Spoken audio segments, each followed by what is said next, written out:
안녕하세요. 오늘 우리가 다룰 이야기는요, 무려 200년이나 됐지만 지금도 세상을 움직이는 어쩌면 가장 강력하고 또 가장 많이 오해받는 경제 아이디어 하나를 파헤쳐 볼까 합니다.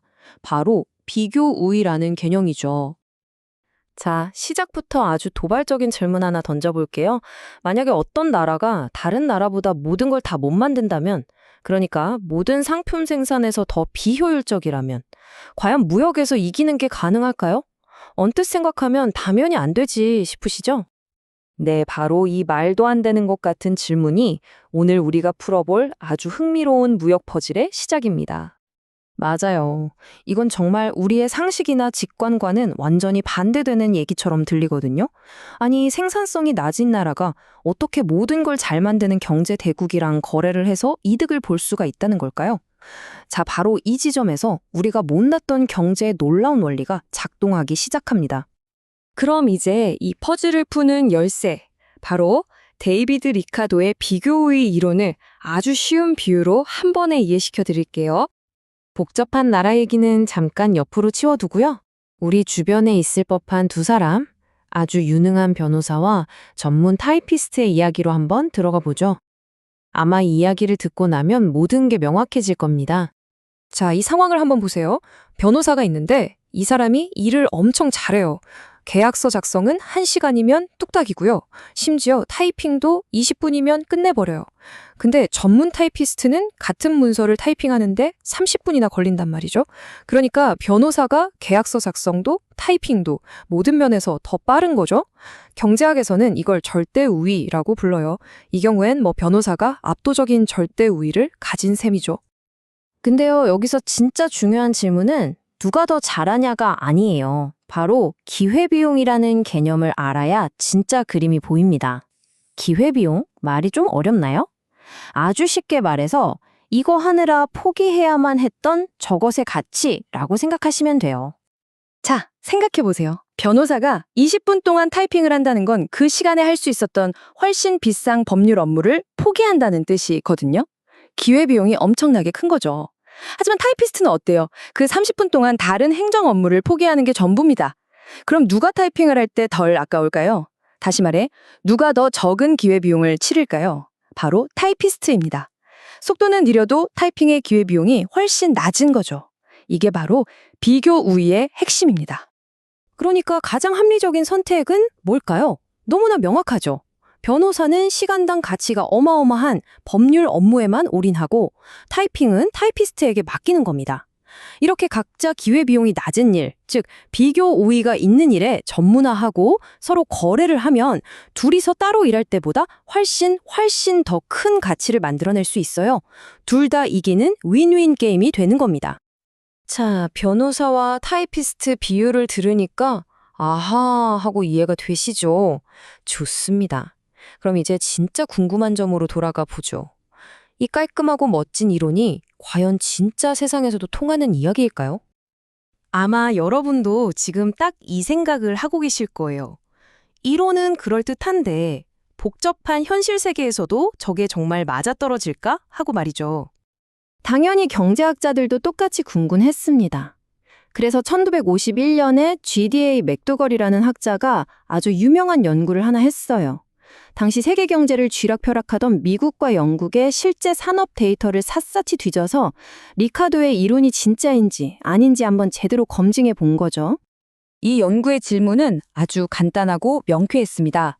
자, 리카도 이론이 진짜라면 어떤 산업에서 상대 나라보다 생산성이 더 높은 나라가 수출도 더 많이 해야 하는 거 아니야? 바로 이거였죠. 그리고 결과는 어땠을까요? 네, 이론의 압도적인 승리였습니다. 데이터가 아주 명확하게 그렇다고 소리치고 있었거든요. 자, 바로 이 그래프가 그 증거입니다. 언뜻 보면 좀 복잡해 보일 수 있는데 사실 아주 간단해요. 가로축은 뭐냐면 미국에 비해 영국의 노동 생산성이 얼마나 되냐는 거고요. 세로축은 수출을 얼마나 더 많이 하냐는 비율이에요. 여기 찍힌 점들 하나하나가 다 다른 산업이라고 보시면 됩니다. 점들이 막 흩어져 있는 게 아니라 오른쪽 위를 향하는 직선에 가깝게 쫙 모여 있죠? 이게 바로 결정적인 증거예요. 한 나라의 생산성이 상대국보다 2배 높으면 수출량도 거의 그만큼 많아지더라 하는 아주 강력한 관계를 보여주는 겁니다.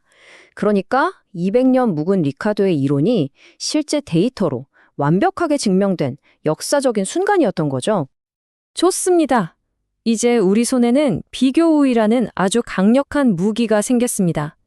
이걸로 무역에 관해 우리가 흔히 듣는 오해들을 한번 시원하게 깨부숴 볼까요? 아마 가장 많이 들어보셨을 거예요. 아니, 임금이 저렇게 싼 나라랑 어떻게 경쟁을 해? 결국 우리 일자리 다 뺏기는 거 아니야?